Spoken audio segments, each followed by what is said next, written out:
school. There's a better question I want to ask though. And it's this idea that, oh, these guys are hiding. So because they're hiding and these kids are in the way, we have to kill the kids in order to get the guys. Right? Now So, I know not you justified. I know you watched the whole world watched us play a game of hide and go seek with Osama bin Laden. And we were not out there just randomly killing kids.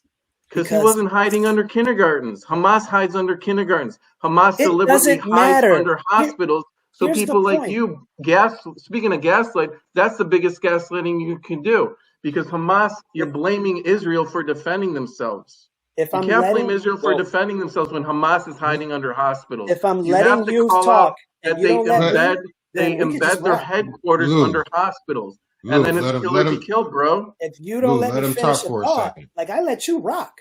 Yeah, just let him finish his point. There's a conversation to be had. Oh, that's hot. That's hot.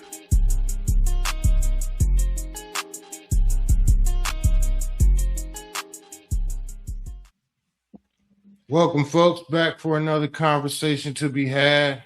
I'm your host, Charlo, my co-host, Rashawn. What's going We're on? here for another great conversation. Before we get into it today, we're going to talk about morality. In my last podcast, I came at Trump a little hard on Trump's morality, and I was told that what was I told Rashawn? That I was a hypocrite and on a moral high ground. Yes. So, even a broken clock is right twice a day. So, I'm going to say my guess was right. And I am on a moral high ground because I believe that, if you lie way more than you tell the truth, you're a moral cornball. If you hang out with pedophiles, you're a moral cornball. If you say racist stuff on a national platform just to satisfy a little piece of your base that feels good about that type of stuff, I think you're a moral cornball. So if that's what I am and I'm on a moral high ground, I'll take that because morality is important, which brings us into our discussion today. We're going to talk about the Israel-Gaza conflict. And we're going to bring our guests in. Fellas, how's everybody doing? Good, how are you? Doing good. I'm really excited to have everybody on. This is a podcast I've been wanting to do for a long time, but I'd never had the diversity that I wanted. So I really appreciate each and every one of you all coming on for this conversation because I know it can be a sensitive subject, but here at Conversation to be Had, we feel like talking is the best way and the best course forward. I don't think enough people do that. So I'm like I said, I'm excited. So basically, Charlo, okay if I take over right now, or I know you said I got my soliloquies going. I don't want to get I kind of wanted to. Oh, go ahead. Go ahead. Okay, so I was talking about morality.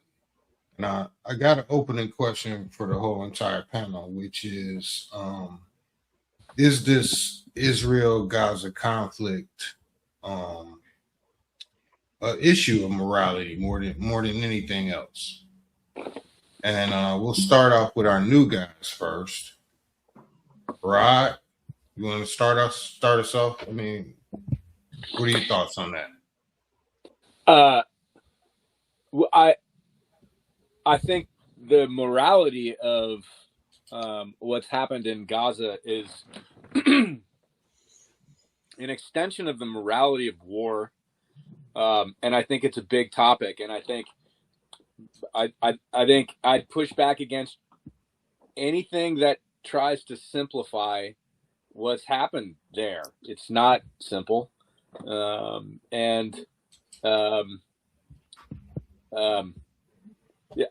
this is going to come across as a non sequitur because we haven't really gotten into this, but I think the morality of the place has to be taken into context if we're gonna dig into the morality of what's happening there. The difference in morality between the Middle East and the West needs to be talked about.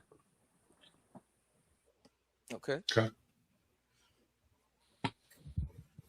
Jesus, you go next.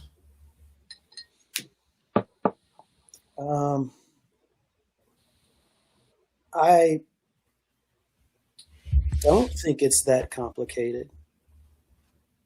I think you can make anything more complicated just to make it hard to get through the conversation.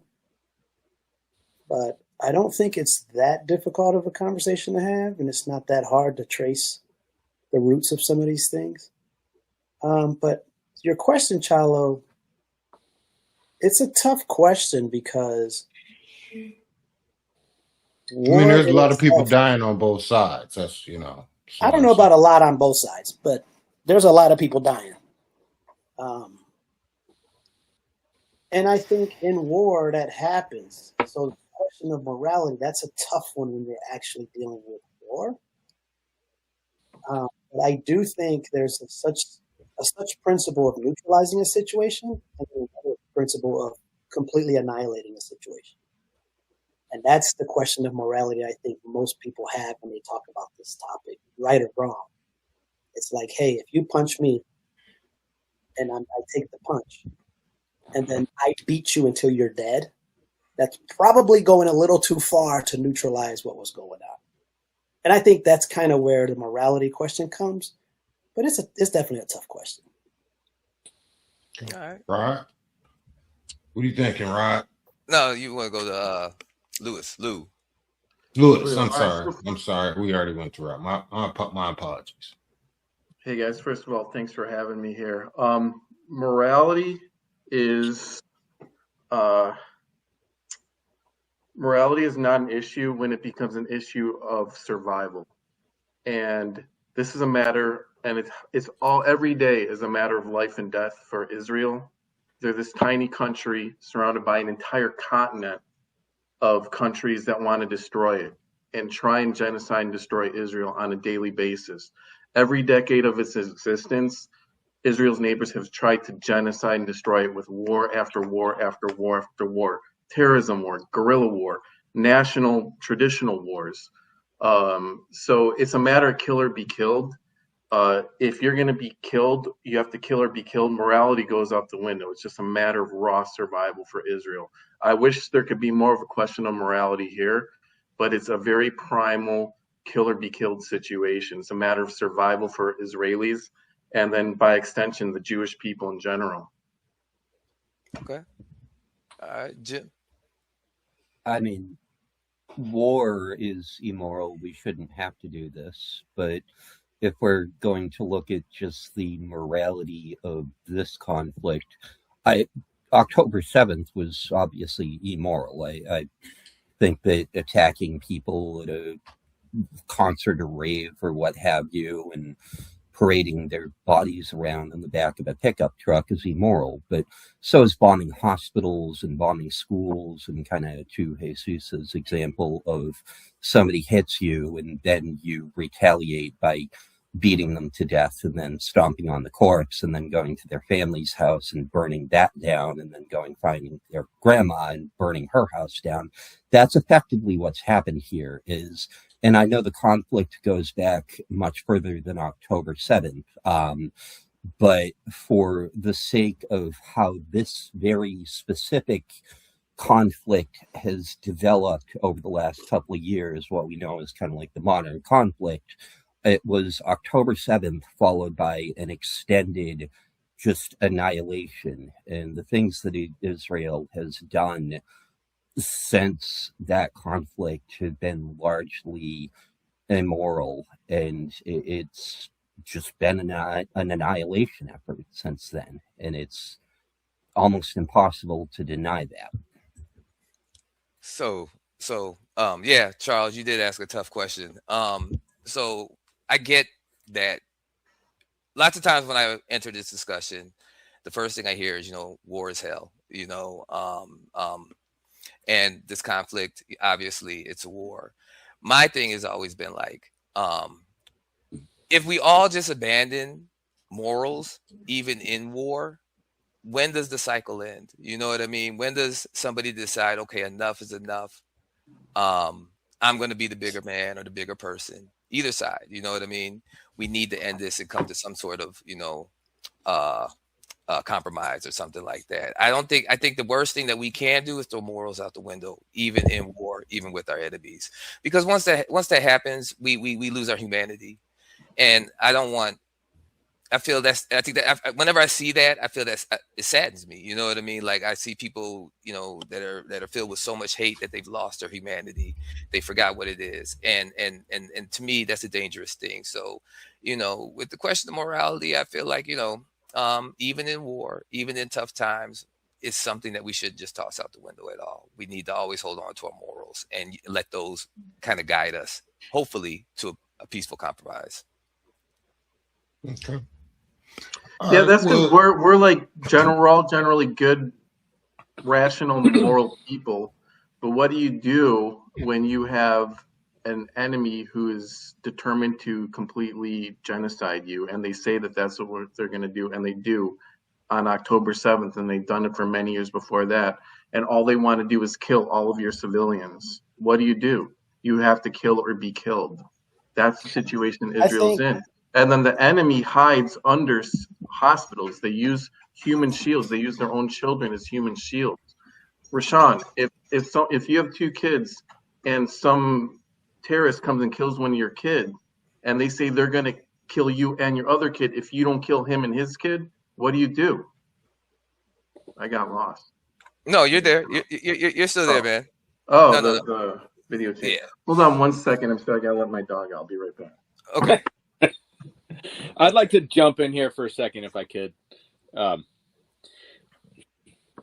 What happened on October 7th is inexcusable, and It's what horrible, happened but in Gaza over the next 2 years is indefensible.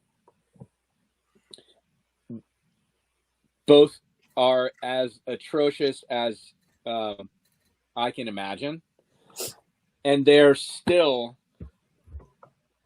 I don't think that there's any reason to exaggerate the awfulness of the situation there by trying to make it fit literally the worst thing that humanity has ever come up with. And it really, the colloquialization of the word genocide really bothers me. And I think, and Lou, I hear you. The Palestinians in general are not preaching genocide of Israelis or genocide of Jews. Hamas is, and a couple of other groups, but in general, they're not. And Israelis in general are not. Fuck it, kill them all. They're not. And world Jewry is not in favor of killing every Palestinian inside Israel and the occupied territories. And I think part of this has to do with the times we're living in, where we are just incredibly polarized. But to have a conversation about this requires you to get beyond that. And for me, it really, that word just really, it is. Well, the word is being used as anti-Semitic propaganda because it's Holocaust inversion. There's not any genocide by Israel happening to Palestinians. If there were, there'd be no Palestinians. Israel has nukes. Israel could genocide Palestinians in a second if they want to. They don't. They can't. No, they cannot do that. Speaking of morality, Israel is fighting the most moral war. They're doing everything they can to mitigate not having civilian casualties. And Hamas hides under hospitals. They hide in ambulances. They hide under kindergartens. They use their own people. The Palestinian people are fighting Hamas to get them out because Hamas used their own people as human shields. And when you go ratio civilian to militant casualty rates, this has been one of the lowest of all military campaigns of all wars. And so the word genocide, I agree with you, Rod. it's being used as an anti-Semitic tactic to anger Jews because it's Holocaust inversion. It's deeply anti-Semitic. In truth, there's no genocide happening there in reality. Hold on. Yeah, Hamas wants to genocide Israel.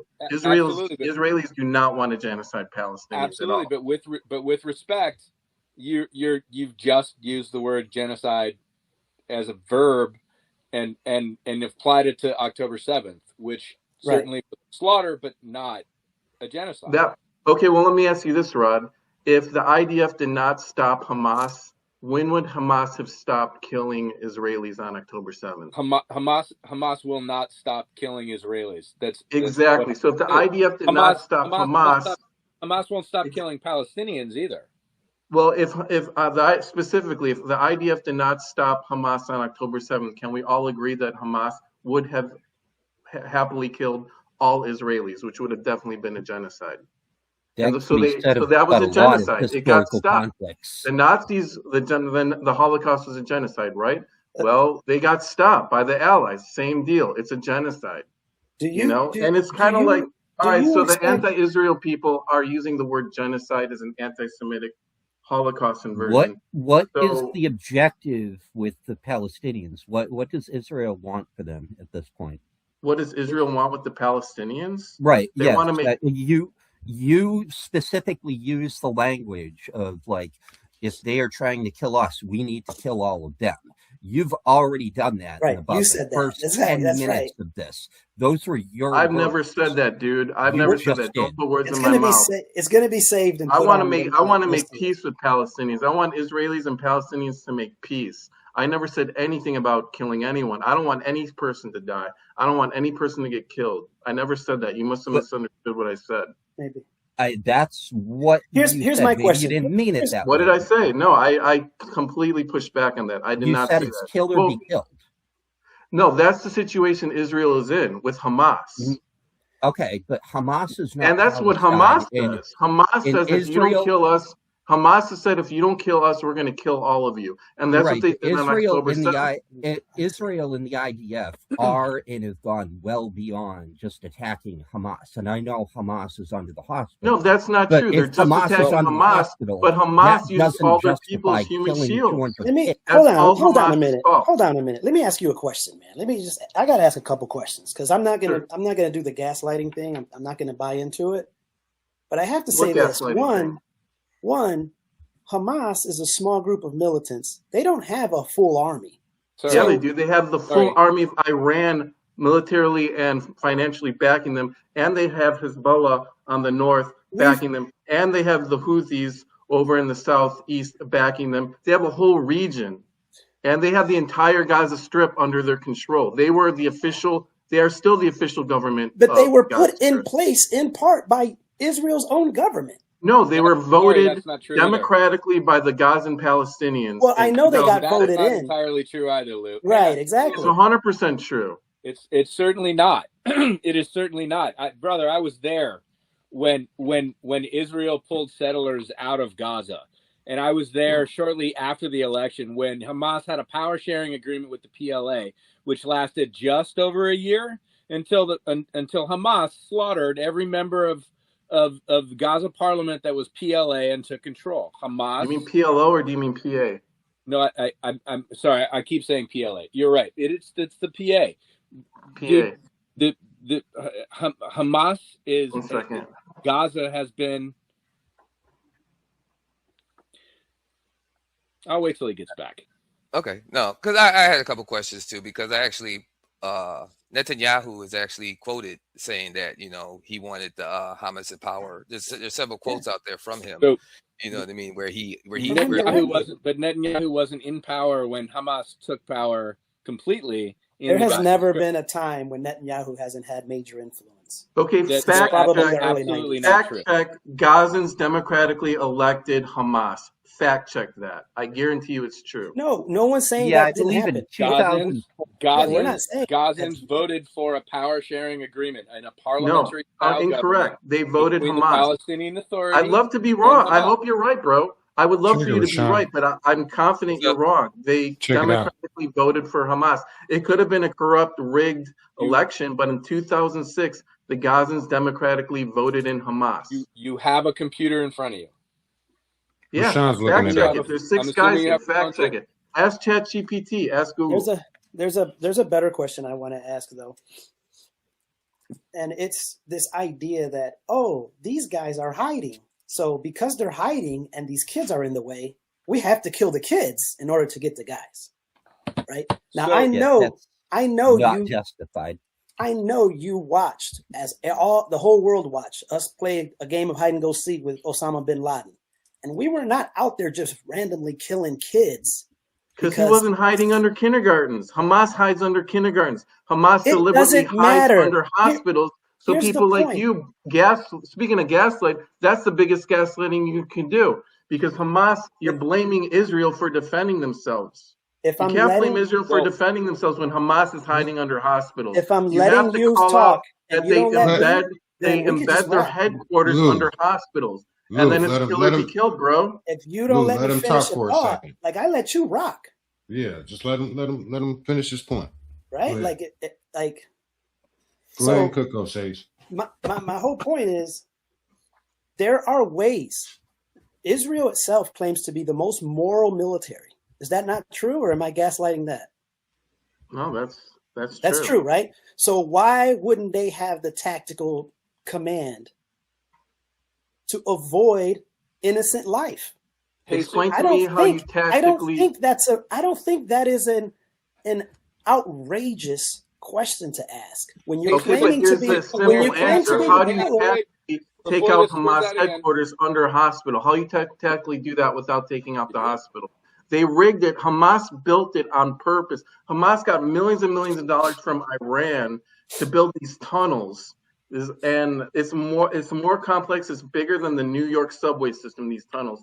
And they deliberately set it up right under hospitals. So the only way to get them is to bomb the hospital. That's Hamas. The Palestinians say it themselves. That's why a lot of Palestinians are going against Hamas. Hamas are the ones killing the Palestinians, not Israel. Israel's just defending themselves. Because if Israel doesn't do that, Hamas has said that they're going to do October 7th over and over and over again until every Israeli is killed. Hamas has said that. Believe them. I just got to throw it out there. Israel has a far more advanced military than Palestine or Hamas or Gaza. Palestine don't even have a military. Right. They don't even have a military. They have. Don't. Come on, Israel Rob. has a It's very. really not true. Hey, Israel has a. Sorry, hang on. Wait, hang on. So the truth always lies in the middle, right? Somewhere.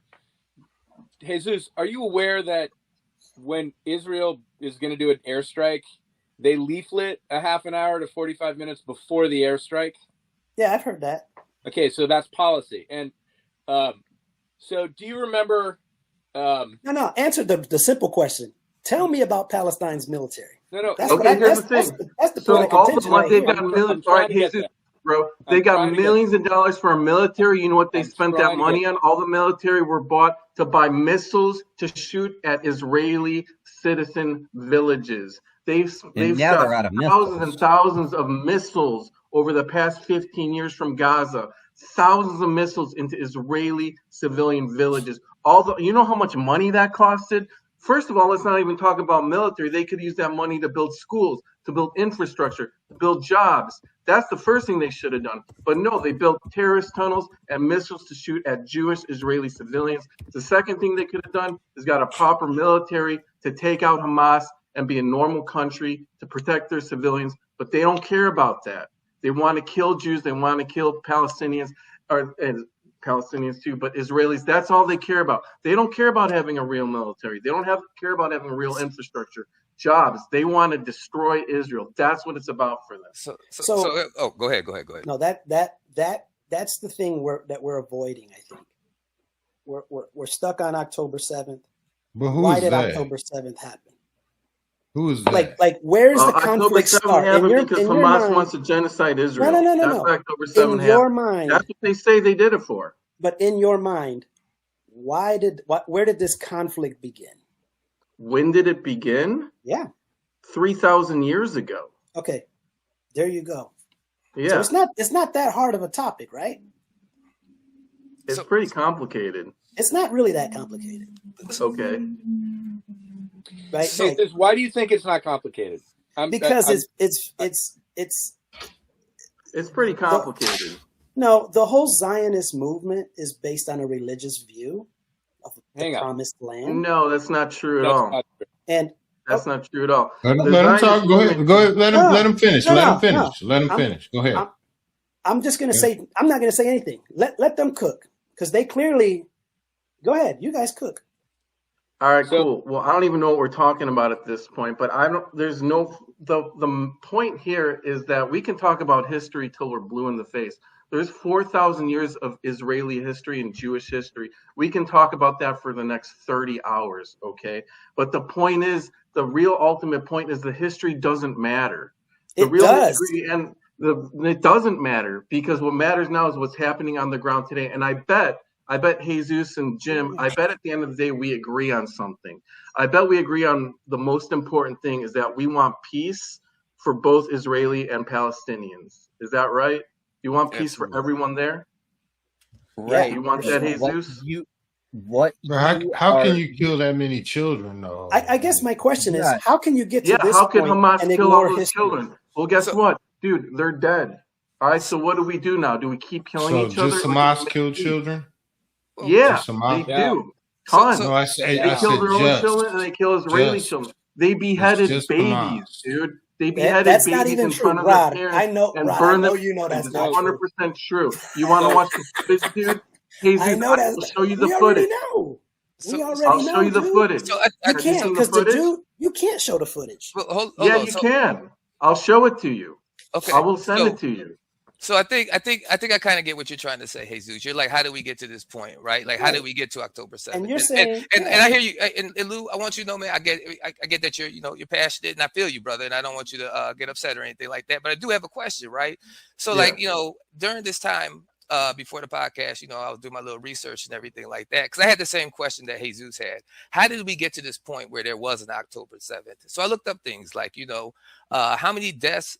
Palestinian deaths were there by the hands of Israelis, and how many Israeli deaths were there by the hands of Palestinians. And so some of these stats kind of they were staggering to me, because, I know you're going to say that they're Hamas deaths, but, when I look these up, it came to somewhere like 82,209 Palestinians since 2000 have been killed at the hands of Israelis, right? But only 3,000. According to who? 3,000. I'll look it up for you. But according to Hamas, right?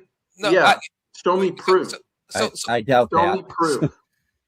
So I can say regarding October 7th, I can show you actual video footage of them. Right. But what I'm saying burning babies in front of their parents. Dude, it's not a competition either. No, absolutely not. It's not a competition. That's not what I'm saying, though, brother. What I'm saying, though, is there anything in your mind that you say that you can think that Israeli has done wrong at all? Right. Since the conflict? Is there anything at all before? You don't think anything? There's nothing that Israeli has ever done? No. Everything that they've done has been in self-defense. Okay, so Rob. Show me any any offense they've done that was not in self-defense. So I got a good... Rod, you made an interesting point before we got on here. You said that, growing up, you guys were taught that, genocide will happen. This is how that mindset kind of started, right? Like growing up, that's what was ingrained in you. Can you kind of expound on that a little bit?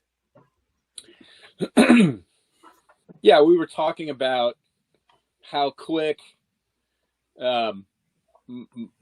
my community, Lou, our community, are to anger and defensiveness and throwing punches right now because of the way that we grew up, which was hearing from our grandparents and our parents that it will happen again. And we kind of blew them off thinking, yeah, it's possible.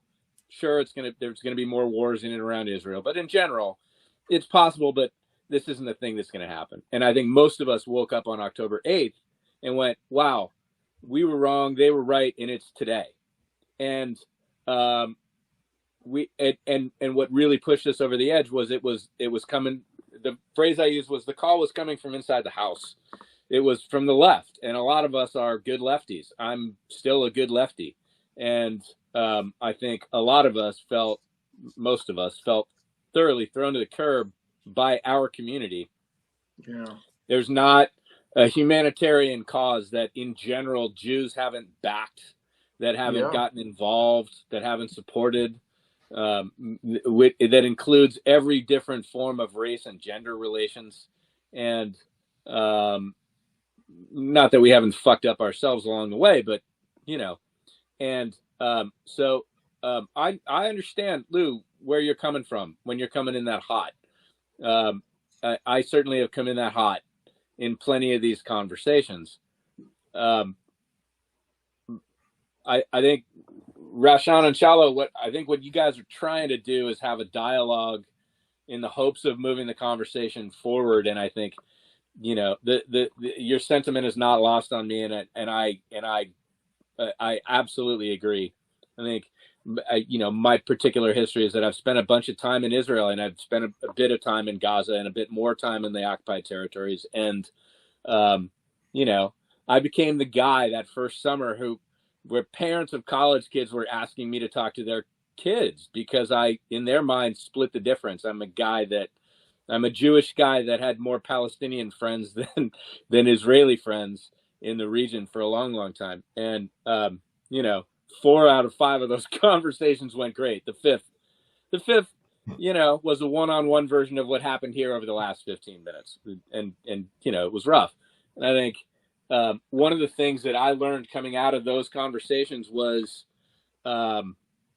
things that are really intuitive for us of a certain age, but that aren't in general. That we grew up with the 7 to 12 minute segment on the news every single night of what was happening in Israel. And our dialogue with that region was much deeper and much more in depth culturally as Americans, not as Jews, but as Americans than the current generation. And I think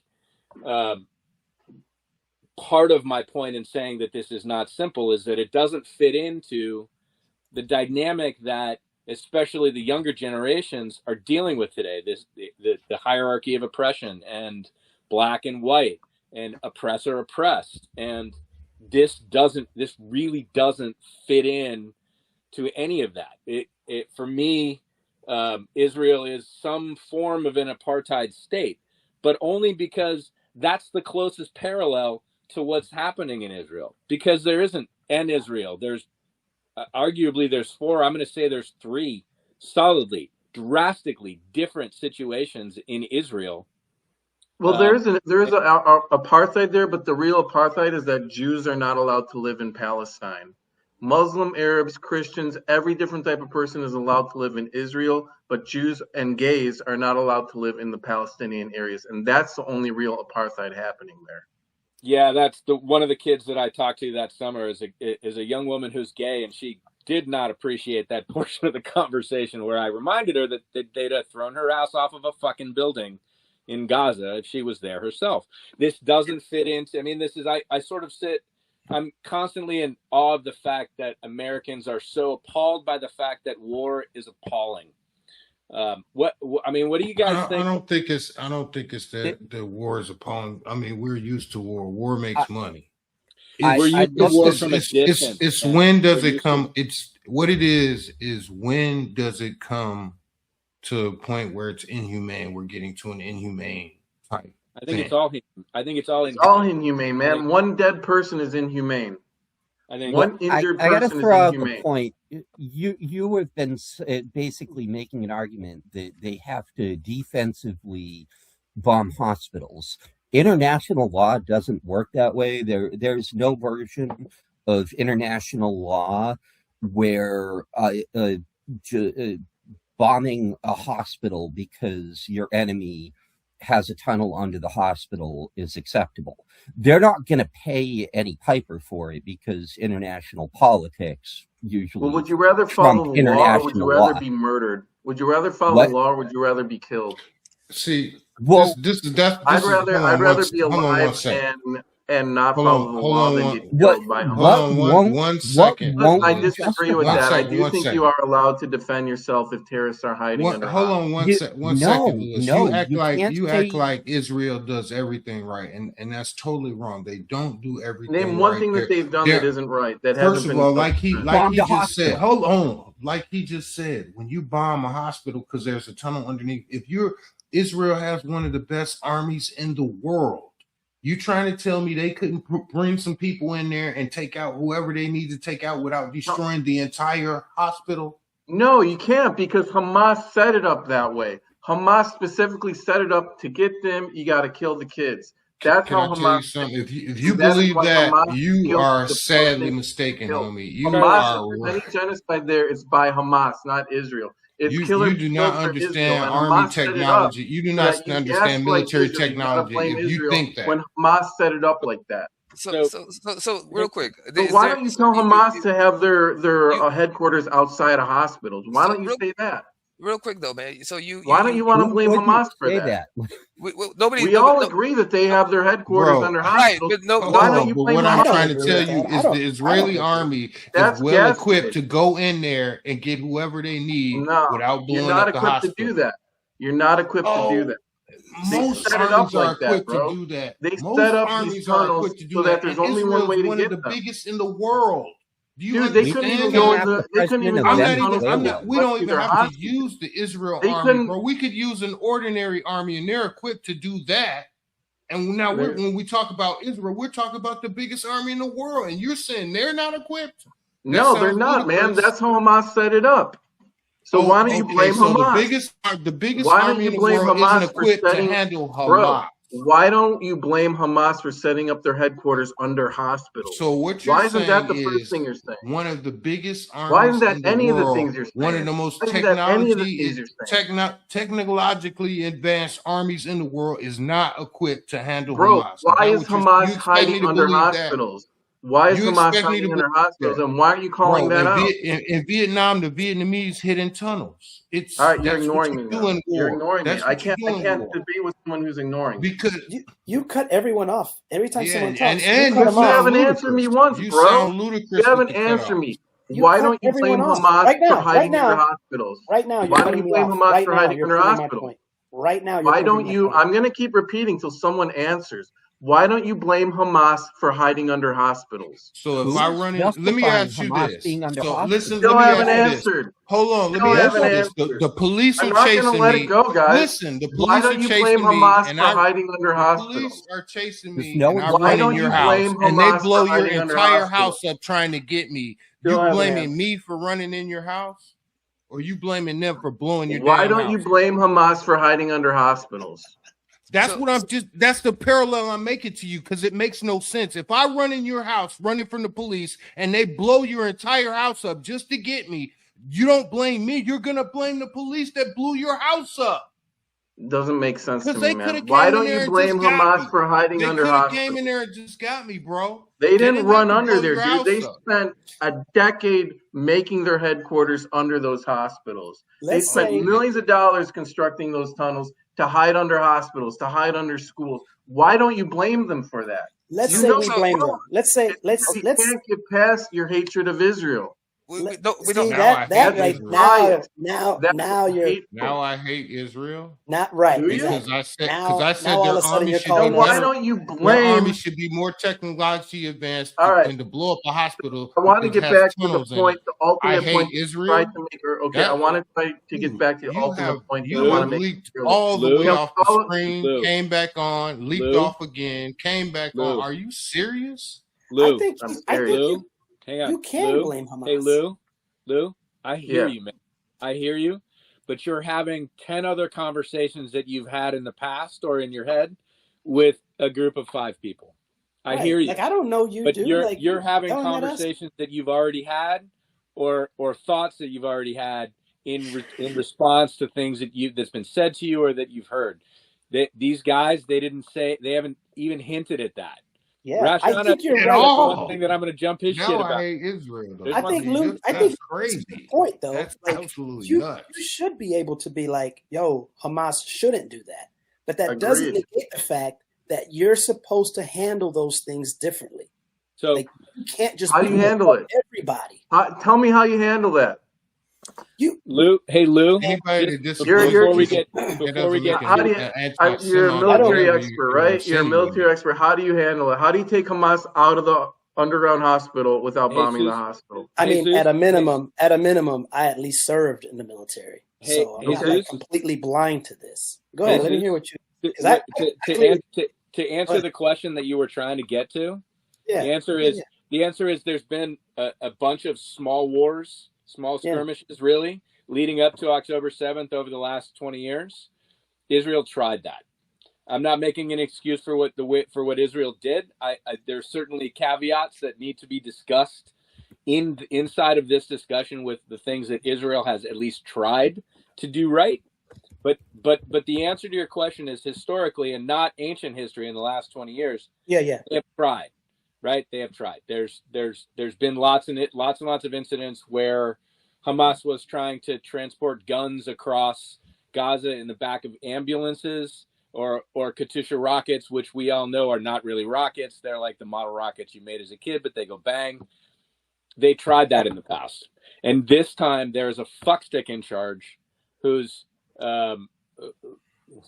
sorry, I could go on a diatribe about Bibi Netanyahu, but there's a fuckstick in charge who in a very Trumpian way said, "That's it, no more. We're going to kill them all," right? And this time, instead of just hitting ambulances and instead of going in afterwards and blowing up tunnels and caches, which were under the hospitals, the tunnels were not just tunnels. They were filled with lots and lots of goodies.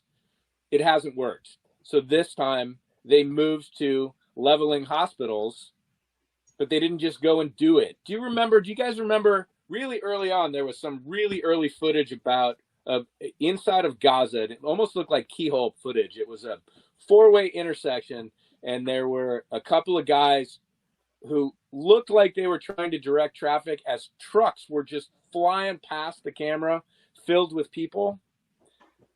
What Lou's getting at is a thing that doesn't get discussed because it gets lost in screaming back and forth. Those weren't Israelis trying to stop Palestinians from leaving the area. My dog's got a health issue. That's why I got to keep on. They were Hamas trying to stop Palestinians from leaving an area that was about to get bombed. And so Israel, and don't get me wrong, again, what Israel has done in Gaza is it's an abomination, but it is not as bad as it's not as one-sided as I think a lot of people perceive, and I think part of that has to do with the media, although I'm not going to go on and blame the media. Well, what are the numbers? Do you happen to know the numbers? And I'm asking out of curiosity. I don't, and here's why. I don't, and here's why. The numbers keep changing. And what's the ratio? Does anyone know the ratio? I don't know. I'm asking. I'm not trying to argue. I'm trying to figure out. What I know is that 1,200 people were slaughtered on October 7th, and roughly 60,000 people have died since. Note this though, and you can go back and look at the stories from any periodical or news agency or newspaper you want. They will quote numbers from a Gaza health administrator or a Gaza. You can't. Right. Yeah, you can't get your information from the side that has a benefit. Yeah, I get that. Hamas, right? Yeah, right. Yeah, right. So these kids are getting trained. They start in kindergarten. They start in kindergarten, right? So when they say X number of people died and X number of them were children, and they won't tell you how many of them were carrying guns at the time, it's because they don't want you to know about the child soldiers over there. What's the average age of a Hamas fighter? I would guess 13 or 14, maybe. It's 14 is the average age of a Hamas fighter, right? But 14 is not 18. Now, I'm not trying to lessen what has happened in Gaza, and I'm not trying to take any. No, I get your point. I think I get what you're saying. I do agree. You can't take the Hamas information and be like, this is or the Gaza information and be like, this is the information that's out. Exactly. I do know this though. And history can't be ignored. We could ignore it for the sake of this conversation. No, let's talk about it. In reality, you don't get to something and then you focus on it and you argue about it and you start. Well, that's not my point. My point is that, and you don't let people finish their sentence. This is that awesome. if you argue history, you're going to be arguing till you're blue in the face, and you're not going to come to any resolution. But you should have a basic understanding of certain events, key ones. You don't have to dive into key events. Well, I'm assuming we all do. In 1940s, we got this land. We partitioned it off. We got our thing. Cool. Hang on. Oppression, like whatever it was, whatever the things were, should at least come into play. It's not like October 6th, everyone was kumbaya, and October 7th, all of a sudden, a peaceful area just decided to. Well, then should Israel bomb Rome because Romans occupied Israel and Jews 2,000 years ago? Should we go bomb Rome? Should we go bomb Germany because they killed 1/3 of all Jews 80 years ago? Should we go bomb Assyria, which doesn't exist anymore because they killed Jews 2,500 years ago? What I'm saying is it's good to know the history, but what's important is what's going on right now on the ground. And what I'm saying is the most pro-Palestinian between the two people matter. What I'm saying is the most pro-Palestinian thing you could ever say, because I'm advocating for peace and freedom for both Palestinians and Israelis. And that's what I'm talking about. And there's only one way you're going to get that, and that's for Israelis and Palestinians to make peace. And that's the only thing that people should be talking about. And I'm guessing we all agree on. We do. You juxtapose that with they have been trying to kill all the Jews for X amount of time. That's right. That's what I'm saying. So you can't say that like history doesn't matter and I want to focus on now, but also say, and this is happening because they've been trying to kill us since the dawn of time. That's exactly what we're doing. Yeah. Perfect. So, okay, so you said like 60,000 quoted by Hamas, this number given by Hamas, 60,000 Palestinians were killed in Gaza. After October 7th, how many of those 60,000 were alive on October 6th, 2023? So Lou, I have a question. All of them. So don't do October 7th. Stop trying to genocide Israel. Make peace with Israel, and none of these people would be dead. So Lou, can I ask you a question? Bam! End of story. Make peace. That's it. And you're not going to make peace by dehumanizing, demonizing, talking shit about Israel, chanting from the river to the sea, chanting none of us globalizing a party. You're going to make peace by making peace. That's the way it works. Lou, can I ask you what I'm saying is the most pro-Palestinian thing you could ever say. You're in America. Do you understand that? Right. You're in America. All that shit you talk about, I don't see none of that go on, bro. This is America. Well, I got a question. We're not over there. We're not in Israel. Like you're preaching like that happens if I go outside right now, and it's not. It's not, bro. They're not kicking everywhere. It Jews doesn't matter outside where you're from. I got a question for you, Lou. Why is it everything that you say is like that's it, and anything that we say is like, oh no? Well, I got a question. Because I'm right and you're wrong.